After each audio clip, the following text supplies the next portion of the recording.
The crossroads at Corinth, the site the battle was fought over.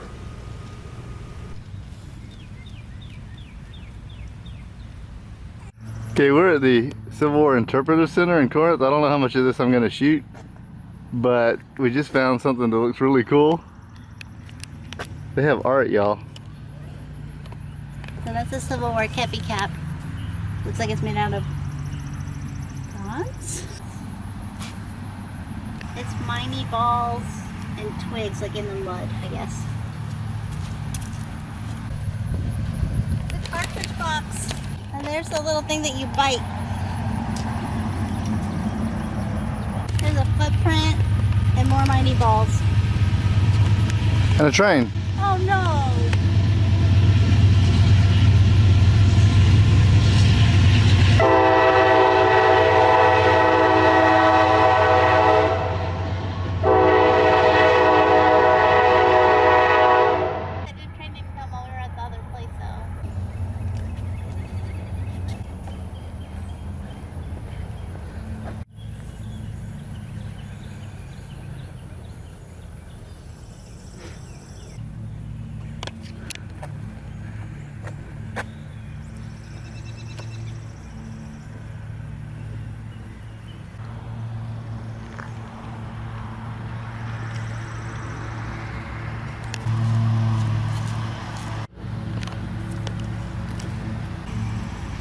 The time and care put into this place is evident right out of the gate. This is, I think, a knapsack. I want to point this out though. This is a copy of Hardee's Tactics. So remember I told you General Hardee, who was fighting for the South, he wrote a tactical guide that was used by both armies. That's right. And so this is on like formations, how you line up, how you fight. You can also see there's a letter from home and a mess kit and a comb. I think that's a housewife. Yeah. That's hardtack. This might be hardtack.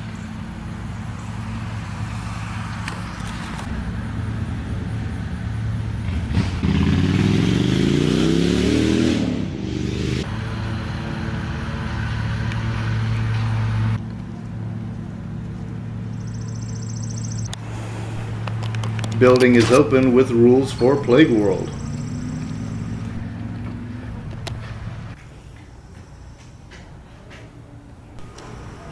There is a movie. So close together that it was almost impossible to walk without stepping on them. I could not command my feelings enough to speak, but thoughts crowded upon me. Oh, if the authors of this cruel and unnatural war could but see what I saw here, they would try and put a stop to it. 5 churches, 3 hotels, a few hundred homes, and the brand new Corona Female College surrounded an iron crossroads. 2/3 of the white residents of surrounding Tishomingo County opposed secession. But when war came, many rallied around the new Confederacy. Field artillery was removed and replaced by Quaker cannon made of cut trees to deceive Union troops. As they finally left, troops were commanded to burn anything of value, including ammunition. The town was in a blaze of fire, and the arsenal was roaring and popping and bellowing like pandemonium turned loose. We bade farewell to Corinth. Its history was black and dark and damning. It was but one vast graveyard that entombed the life and spirit of once brave and chivalrous men. We left it to the Yankees without one tear of sorrow or regret. The town was deserted by its inhabitants. Houses were empty. Many of them had been used as hospitals. The place seemed in fact to have been one vast hospital. There was nothing for them to exult over, save bad water and a desolate place. There are, of course, exhibits including personal artifacts from the time.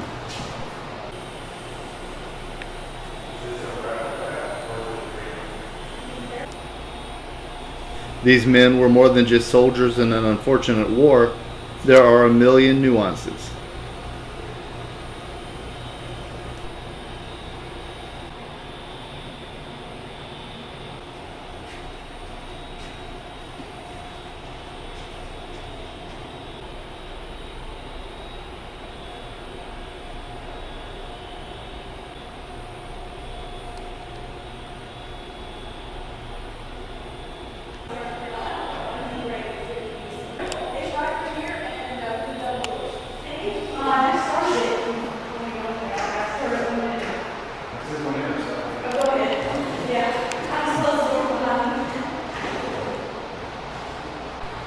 The crossroads was an important north-south, east-west bloodline. These boards give the whole story. Corinth was a fight for the control of the Mississippi River Valley and was a deciding factor in the rest of the war. It was bloody. Here is information on the subject of slavery. Slavery was business, not a nice one, ruthless, but business. To the slaves, of course, it was very personal.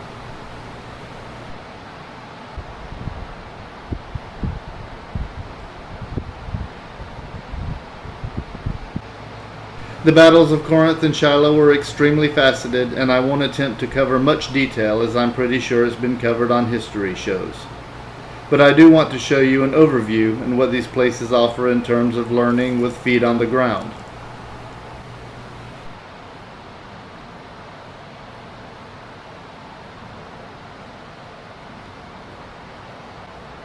Some opposed secession, but people had a lot more loyalty to their state in those days. Often they fought for their home more than any other ideal.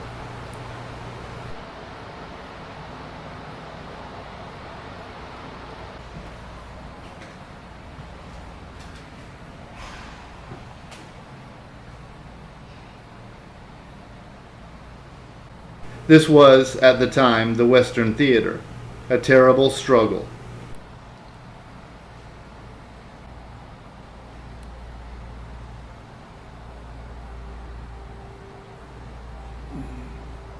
Many letters by men involved have been well documented. I have put you in motion to offer battle to the invaders of your country. The eyes and hopes of 8 million people rest upon you. The needs of the army make many new roads. All are deep in mud, made of the most tenacious clay. So the unloading of boats and the hauling to camp is a shallow and laborious process for both man and mule. Private Joseph Rich, 5th Infantry. Regain Tennessee and be restored to our families and homes. Private James Jones, 23rd Tennessee.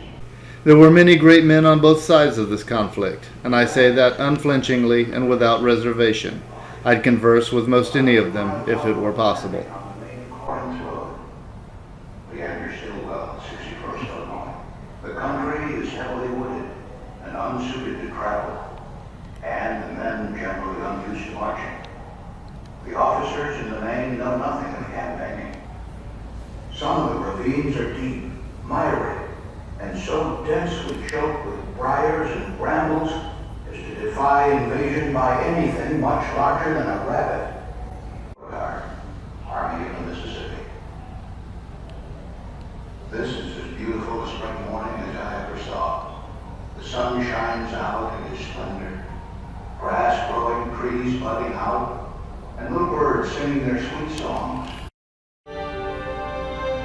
There's a wonderful multimedia center. 8 out of every 10 volunteers in Johnston's army likewise were raw recruits. On April 6, 1862, that would all change. At dawn, while Johnston readied his attack, a chance Union patrol discovered Confederate pickets.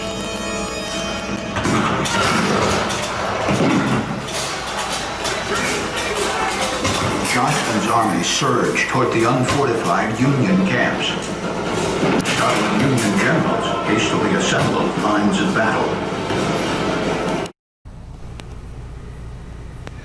The Battle of Shiloh, the battle before Corinth. Over 23,000 men killed, wounded, or missing by April 7th. The battle changed the tone and conduct of the entire war.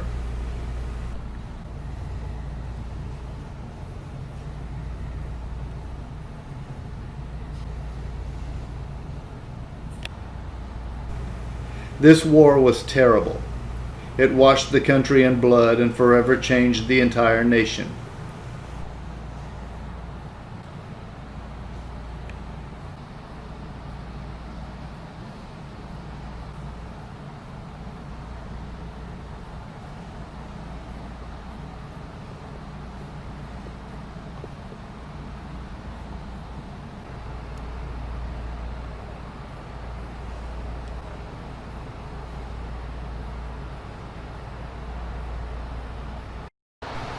The land itself was not immune to the hand of this battle.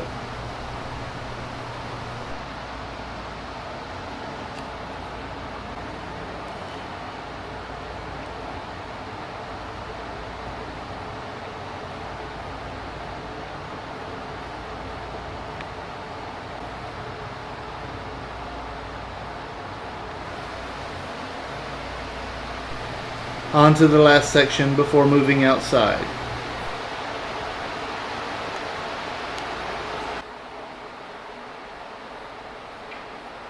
During this time, Corinth was a terrible place to be.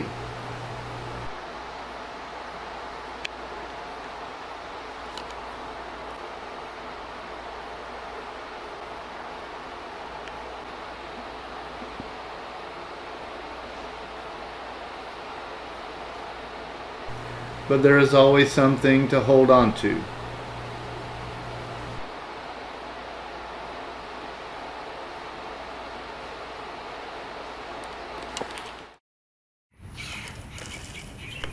This is as timely as it gets.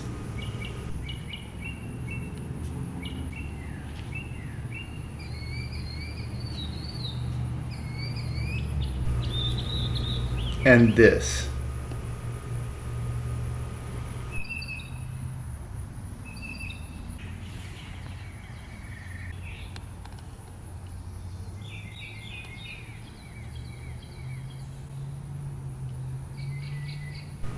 Some good things came out of this tragedy.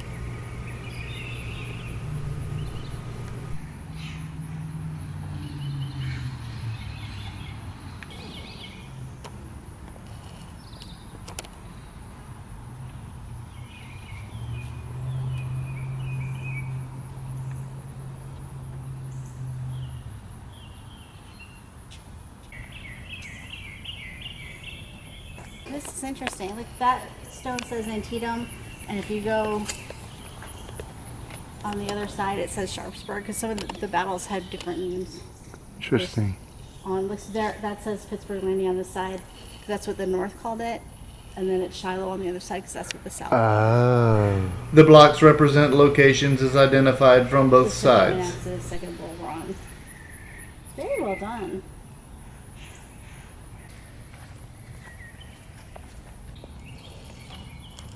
So there's a national cemetery in Corinth.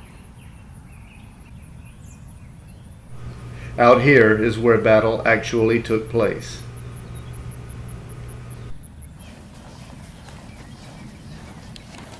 I wonder if it's part of the battlefield though. I wonder. You're gonna have to ask that girl.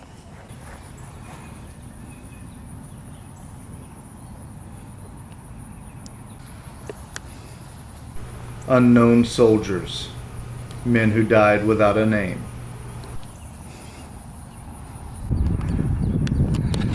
I know what this is. A man whose bravery is legendary. The guy who charged without any kind of cover. Is this his actual grave? He was buried on the spot.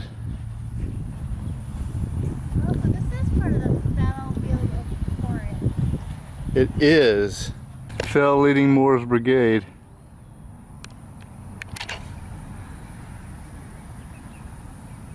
Fort Robinette, October 4th, 1862.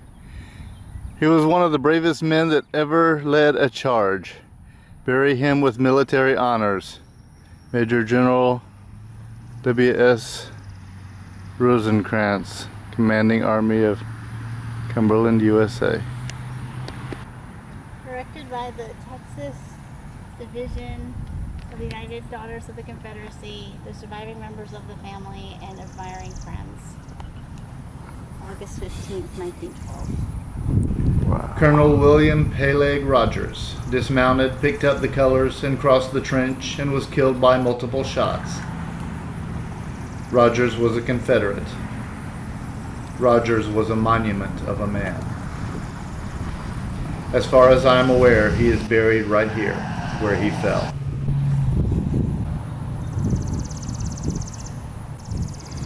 We care not whence they came, dear in their lifeless clay, whether unknown or known to fame, their cause and country still the same. They died and wore the gray.